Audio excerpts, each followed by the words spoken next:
The money we have been spending to buy shoes from all over the place, that money is now in Kenya. And the number of people being hired in Kenya is now growing. You will soon be at 20,000, people hired to make shoes in Kenya.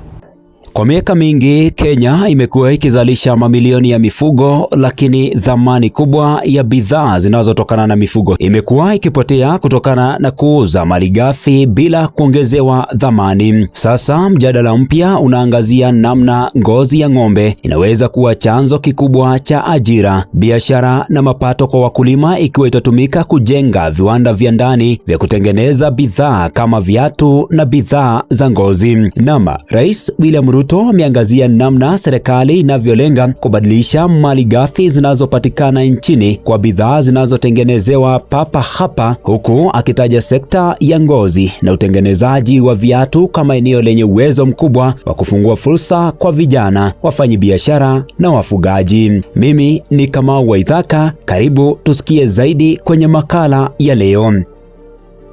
Kwa mujibu wa Rais William Ruto, serikali imewekeza katika miundo mbinu ya kusindika ngozi kupitia miradi ili kuwezesha wafanyabiashara na wawekezaji kupata mazingira ya kutengeneza bidhaa mbalimbali za ngozi hapa nchini.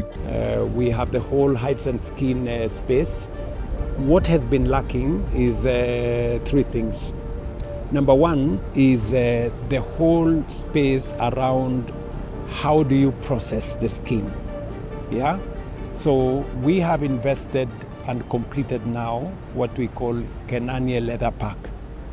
That is where most of the facilities that will be common used by many people for purposes of tanning, making, creating wet blue and all the other things from the whole textile space. Rais amesema lengo ni kuhakikisha ngozi inayotokana na mifugo ya wakulima haibaki kuwa taka, mbali inakuwa bidhaa yenye thamani inayoweza kutengeneza ajira na kuongeza kipato kwa wananchi. Number of people being hired in Kenya is now growing. You will soon be at 20,000, people hired to make shoes in Kenya. What we have also done is to connect these people manufacturing shoes to colleges, so that we also train more people in the art, of making shoes. The one instruction I have given is that any money we spend to buy shoes for our security agencies, they must be made in Kenya. Ameeleza kuwa moja ya hatua zilizochukuliwa ni kukuza uzalishaji wa viatu humu nchini, ambapo viwanda vya ndani vimeongeza uwezo wao wa kutengeneza jozi za viatu kutoka takriban milioni 5 hadi zaidi ya milioni 11 katika kipindi cha miaka michache iliyopita. Rais Ruto amesema serikali inalenga kufikia uzalishaji wa jozi milioni 20 za viatu kwa mwaka, hatua ambayo itasaidia kupunguza uagizaji wa bidhaa kutoka nje na kuweka fedha zaidi ndani ya uchumi wa Kenya. I am very confident, and it is my belief that now that we have close to 5 companies that are properly invested in manufacturing shoes in Kenya, we have moved from manufacturing about 5 million pairs. We are now at 11 million pairs in the last 3 years. My target is that we should produce 20 million pairs every year, and progressively we should stop importing. Kwa mkulima, ujumbe ni kuwa mnyama anayefugwa si chanzo cha nyama pekee, bali kila sehemu yake inaweza kuwa na thamani ya kiuchumi. Kupitia mfumo bora wa ukusanyaji na uchakataji wa ngozi, wafugaji wanaweza kupata soko na kuongeza kipato. Aidha, rais amesema serikali inalenga kupeleka viwanda karibu na maeneo yanakopatikana malighafi kupitia County Aggregation and Industrial Parks, ili vijana na wafanyabiashara wadogo wapate nafasi ya kushiriki katika uzalishaji na biashara. We have 47 county aggregation and industrial parks.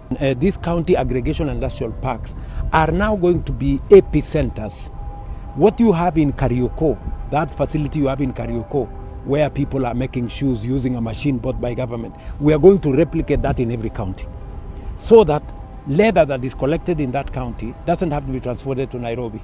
You know, we can begin to get young people in this county aggregation and industrial park. Naam, hoja kuu ni kwamba Kenya inahitaji kubadilika kutoka kuuza malighafi kwenda kutengeneza bidhaa zenye thamani, kutoka kwenye ngozi ya ng'ombe hadi viatu vinavyotumika kila siku. Kuna fursa kubwa ya kujenga ajira, kukuza biashara na kuimarisha uchumi wa taifa. That is how we are going to industrialize. You know, that's how we are going to create value out of everything that we have. That's how we stop exporting raw materials. That's how our coffee is going to be processed. Our tea is going to be processed, and on and on and on and on.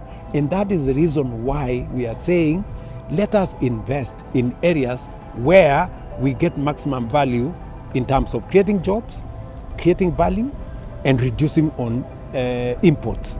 That's how we grow the country. Mimi ni Kamau Waithaka nikiripotia Wingu Radio.